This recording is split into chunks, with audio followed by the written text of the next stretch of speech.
அனைவருக்கும் வணக்கம். நம்ம தெளிவும் சேனலை பார்த்து பயன்பெறுகிற உங்கள் அனைவருக்கும் வாழ்த்துக்கள். தொடர்ந்து நலவாழ்வுக்குரிய சிந்தனைகளை நம்முடைய தெளிவும் சேனல் வழியாக பெற்று பயன்பெறுங்கள். இது நாம் பார்க்க போவது இரு துருவ கோளாறுகள். துருவம் அப்படின்னா நமக்கு தெரியும், இரு துருவங்கள். இரு துருவ கோளாறு ஆங்கிலத்தில் பைபோலார் மூட் டிஸார்டர் என்று சொல்வார்கள். அப்படி என்ன அர்த்தம்? அதாவது வாழ்க்கையில் எல்லாருக்கும் பிரச்சனை இருக்கு, எல்லாரும் ஒரே நிலையில் இருக்க மாட்டாங்க.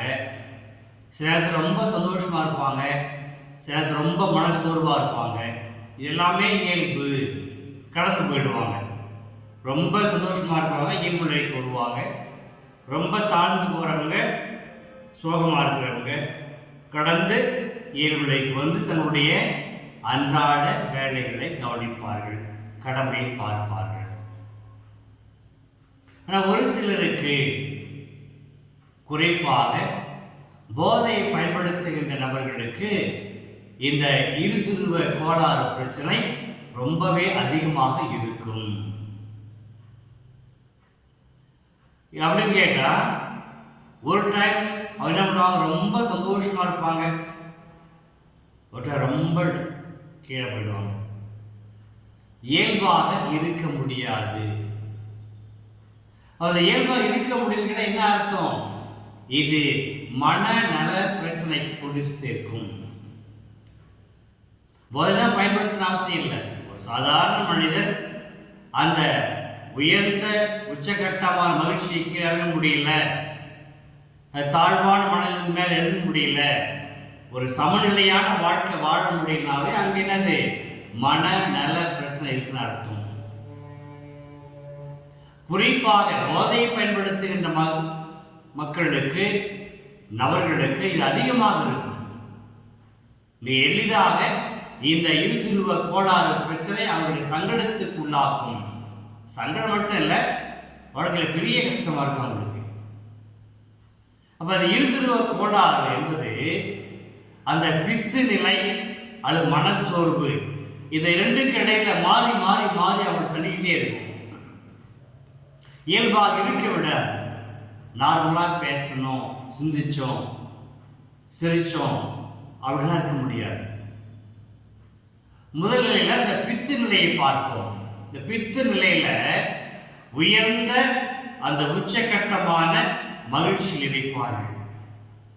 நல்ல சிந்திப்பாங்க, ஆக்கப்பூர்வமான சிந்திப்பார்கள், நிறைய படைப்பாற்றலை பற்றி பேசுவாங்க, படைப்பாற்றல் குணம் இருக்கும், சாதிக்க வேண்டும் என்ற எண்ணம் இருக்கும், ரொம்ப துடிப்பா இருப்பாங்க, ரொம்ப ஆக்டிவா இருப்பாங்க, காரியத்தை சாதிப்பார்கள், அசைக்க முடியாத நம்பிக்கை இருக்கும், தன்னம்பிக்கை அதிகமாகவே இருக்கும். அதனால இந்த நிலையில அவர்கள் தன்னம்பிக்கை சாதிக்க வேண்டும்.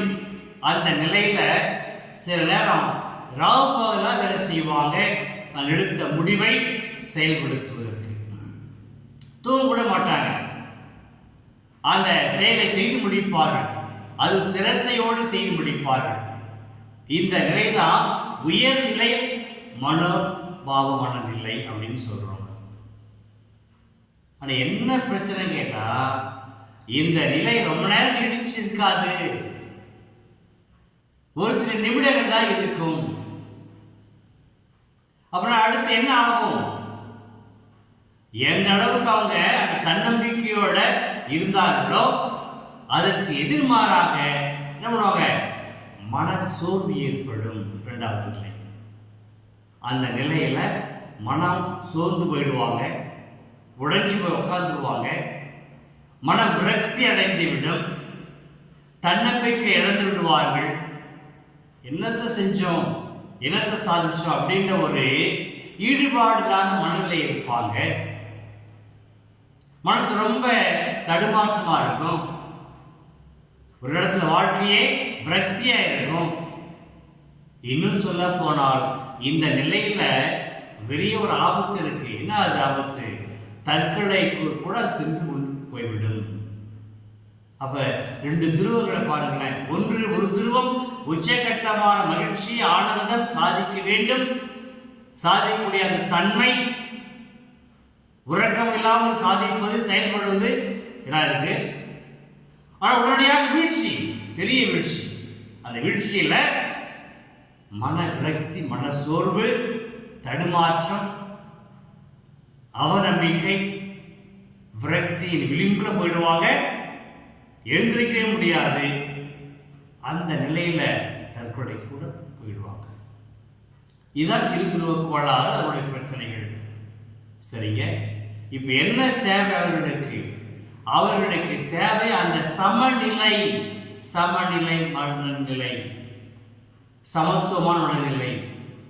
என்ன செய்யணும்? அவர்களுக்கு உண்டான உரித்தான, பாதுகாப்பான, உரிய தகுந்த மனநல ஆலோசனை வேண்டும்.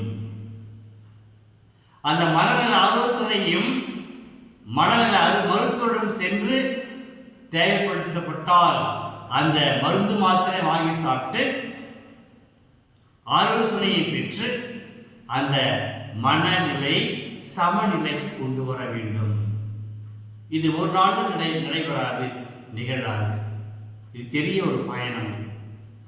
பிரச்சனை இருக்கு அப்படின்னு புரிந்து கொண்டால் மற்றவர்கள் அவரை, அந்த பாதிக்கப்பட்ட நபரை, இருதுருவ கோளாறு என்ற பிரச்சனைக்கு உள்ளாக இருக்கிற நபரை அந்த அன்பா பேசி மருத்துவரிடம் கொண்டு சென்று மனநல ஆலோசனை பெற்று அதை மீண்டும் அவரை சமநிலைக்கு கொண்டு வர வேண்டும்.